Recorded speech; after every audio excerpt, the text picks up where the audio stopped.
बच्चों, मैं आज आप लोगों को विद्यापति पद की जो व्याख्या है वो करवाऊंगी।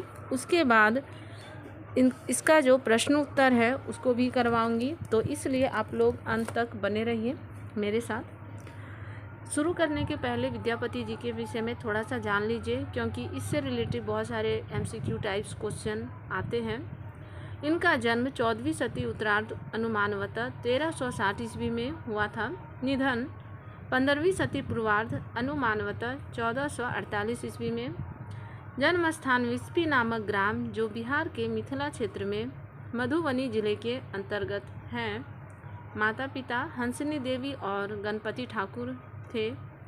शिक्षा गुरु पंडित हरि मिश्र मिथिला के सुप्रसिद्ध विद्वान थे। आश्रयदाता इनके मिथिला नरेश कीर्ति सिंह, शिव सिंह और इनकी रानी लक्ष्मा देवी थीं। उपाधियाँ अभिनव जयदेव, कवि शेखर, मैथिल कोकिल आदि हैं। रचनाएं कीर्तिलता, भू परिक्रमा, पुरुष परीक्षा, कीर्ति पताका, पदावली आदि। अब आते हैं बच्चों पद के तरफ। चानन भेल विषम सर रे, भूषण भेल भारी, सपनहु नहीं हरि आयल रे, गोकुल गिरधारी। इसका व्याख्या होगा बच्चों। प्रस्तुत पंक्ति में विद्यापति जी बताते हैं कि बहुत दिन हो गए हैं, कृष्ण जी गोकुल नहीं आ रहे हैं। उनके वियोग में राधा जी अपने दुखों को बताते हुए कह रही हैं कि चानन का अर्थ होता है बच्चों चंदन, मतलब चंदन भी अब मुझे विष के समान लग रहा है। क्यों लग रहा है? क्योंकि कृष्ण जी अभी गोकुल नहीं आ पा रहे हैं। मेरा आभूषण मुझे भारी प्रतीत हो रहा है। राधा जी बोल रही हैं कि मेरा आभूषण मुझे भारी प्रतीत हो रहा है। अब गोकुल गिरधारी सपने में भी नहीं आते हैं। आगे है बच्चों, एक सरी ठाड़ी कदम तरे ये, पथ हेरती मुरारी, हरि बिनु देह दगद भेल रे, झामर भेल सारी। राधा जी अपने दुखों को बताते हुए आगे बोल रही हैं कि मैं एकटक इस वृक्ष के नीचे आपकी राह देख रही हूँ। आपकी राह देखते देखते मेरा शरीर बहुत ही जल रहा है और मेरे साड़ी का रंग भी फीका पड़ने लगा है। आगे है बच्चों, जाह जाह तोहे उधव है, तोहे मधुपुर जाहे, चंद्र बदनी नहीं जीवती रे, बद लागत काहे। प्रस्तुत पंक्ति में राधा जी उद्धव जी को बोल रही हैं कि हे उद्धव जी, आप जाइए, आप मधुपुर जाइए, मेरे विषय में कृष्ण जी को बता दीजिए कि मेरा जो ये शरीर है जो चंद्रमा की तरह सुंदर है, अब मेरा शरीर उनके वियोग की पीड़ा नहीं सह सकती है। अब मैं मर जाना चाहती हूँ। अगर मैं मर गई तो मेरे हत्या का पाप किनको लगेगा? वो कृष्ण जी को ही लगेगा। भनई विद्यापति मन दय रे, सुनु गुणमती नारी, आज आवत हरि गोकुल रे, पथ चालू झट झाड़ी। अब विद्यापति अपने कल्पना में जब राधा जी को इतना कृष्ण के वियोग में देखते हैं तो अब वो बोलते हैं, हे गुणवती नारी, मन लगाकर सुनो, आज ही हरि गोकुल आ रहे हैं, इसलिए रास्ते में उनके आने के क्रम में सारे इंतजाम कर लो। सरस बसंत समय भल पाउल, दक्षिण पवन बहु धीरे, सपनहु रूप वचन एक भाखिए, मुख सौ दूरी करू चीरे। आगे बोल रहे हैं बच्चों, ध्यान से सुनिए आप लोग। बसंत ऋतु का मौसम आ गया है। दक्षिण दिशा से मलय पर्वत से आने वाली सुगंधित हवा धीरे धीरे बह रही है और मन को मोह रही है। ऐसी स्थिति में तुम्हें सपने में देख रहा हूँ, मानो तुम बहुत सुंदर लग रही हो, इसलिए तुम अपने मुख से घूंघट हटा लो ताकि मैं तुम्हारे इस सुंदर रूप को अच्छे से निहार सकूं।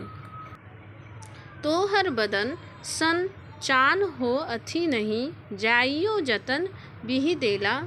कए बेरी काटी बनाओल नव कए, तइयो तुलित नहीं भेला। प्रस्तुत पंक्ति में कवि बोल रहे हैं कि सच मानो तुम्हारे शरीर की बनावट और गोराई ऐसी है कि उसके सामने चंद्रमा भी मानना मूर्खता होगी। मानो तुम्हारे शरीर की बनावट और गोराई ऐसी है कि उसके सामने चंद्रमा को मानना मूर्खता होगी। चंद्रमा को ईश्वर ने कई बार बनाया और काटा, फिर भी तुम्हारे सौंदर्य से तुलनीय नहीं है। लोचन तुल कमल नहीं, भय शक से जग के नहीं जाने। से फेरी जाए नुकायल, जल भये पंकज निज अपमाने। प्रस्तुत पंक्ति में कवि कहते हैं कि तुम्हारे आँखें इतनी सुंदर मनमोहक है कि कमल की भी सुंदरता तुम्हारे सामने बेकार है। यह जग प्रसिद्ध है, इसी से कमल को इतनी ग्लानि हुई कि वह जाकर पानी के अंदर जाकर कमल छुप गया। मनई विद्यापति सुनु बर जोबती, ई सब लक्ष्मी समाने। राजा शिव सिंह रूप नारायण, लखिमा देई रमाने। प्रस्तुत पंक्ति में कवि आगे बोल रहे हैं कि हे सुंदरी सुनो, तुम्हारी यह विशेषताएं जितनी भी है यह सभी लक्ष्मी के समान है। यहाँ पे सुंदरी है राधा जी, उनके विषय में ही बोल रहे हैं कि तुम्हारी जितनी भी विशेषताएं हैं वो लक्ष्मी के समान है। राजा शिव सिंह रूप के रस के स्वामी हैं, लखिमा देवी उनकी रमणी है। चलते हैं बच्चों प्रश्न उत्तर की ओर। राधा को चंदन भी विषम क्यों महसूस होता है? तो इसका उत्तर होगा बच्चों, बहुत दिन हो गए हैं, कृष्ण जी गोकुल नहीं आ पा रहे हैं, इसलिए उनके वियोग में राधा को चंदन भी विषम महसूस होता है। दूसरा प्रश्न है बच्चों, राधा की साड़ी मलिन हो गई है, ऐसी स्थिति कैसे उत्पन्न हो गई? तो बच्चों यहाँ पे थोड़ा सा मिस्टेक हो गया है, ध्यान दीजिएगा आप लोग। अब उत्तर है इसका, राधा सज धज कर एक वृक्ष के नीचे खड़ी होकर कृष्ण की राह देख रही है, पर कृष्ण जी नहीं आ रहे हैं। वह इधर उधर भटक रही है, उनकी राह देख रही है। इस क्रम में वह अपना धीरे धीरे सुध बुध खो चुकी है। उसका शरीर कृष्ण के वियोग में तप रहा है। ऐसी स्थिति में धूल मिट्टी तेज गर्मी के कारण उनकी साड़ी मलिन हो गई है। आगे है प्रश्न नंबर 3, चंद्र बदनी नहीं जीवती रे, बद लागत काहे। इस पंक्ति का क्या अभिप्राय है? तो प्रस्तुत पंक्ति विद्यापति पाठ से उद्धृत है। इसमें राधा की सखी राधा को कृष्ण के वियोग में बावली होते देख वह उद्धव से कह रही हैं कि अब राधा कृष्ण के वियोग को नहीं सह सकेंगी, अब उनकी प्रतीक्षा में वह अपना प्राण त्याग देंगी। अगर वह अपना प्राण त्याग दी तो यह अस्वाभाविक होगा।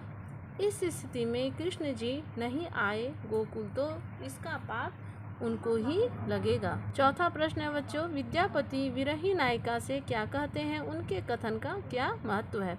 उत्तर है बच्चों, राधा कृष्ण के वियोग में पूरी तरीके से जल रही है और अपना सुध बुध खो चुकी है। अब यह स्थिति मरणासन की हो गई है। राधा के इस स्थिति की कल्पना से विद्यापति बहुत ही करुण हो उठते हैं। वे उसमें फिर से नए संचार भरने के लिए उनसे कहते हैं कि हे गुणवती नारी, तुम ध्यान देकर सुनो कि तुम्हारे कृष्ण आज के आज ही गोकुल आ रहे हैं, इसलिए तुम अच्छे से तैयार होकर उस रास्ते में खड़ी हो जाओ जिस रास्ते से कृष्ण जी आ रहे हैं। पांचवा प्रश्न है बच्चों, प्रथम पद का भावार्थ अपने शब्दों में लिखें। तो बच्चों इसका मैं भावार्थ आगे ही बता दी हूँ, तो वहाँ से आप लोग देखकर लिख सकते हैं। छठा प्रश्न है, नायिका के मुख की उपमा विद्यापति ने किस उपमान से दी है? प्रयुक्त उपमान से विद्यापति क्यों संतुष्ट नहीं है? इसका उत्तर है बच्चों, नायिका के मुख की उपमा विद्यापति ने चंद्रमा से की है, फिर भी वह अपने उपमान से संतुष्ट नहीं है। कारण, चंद्रमा अपनी सुंदरता को कायम रखने के लिए नित्य प्रतिदिन अपना स्वरूप बदलते रहता है, फिर भी वह नायिका की सुंदरता के सामने कुछ नहीं है। अर्थात इस पद में नायिका राधा की सुंदरता अद्वितीय है, कोई भी उनकी बराबरी नहीं कर सकता।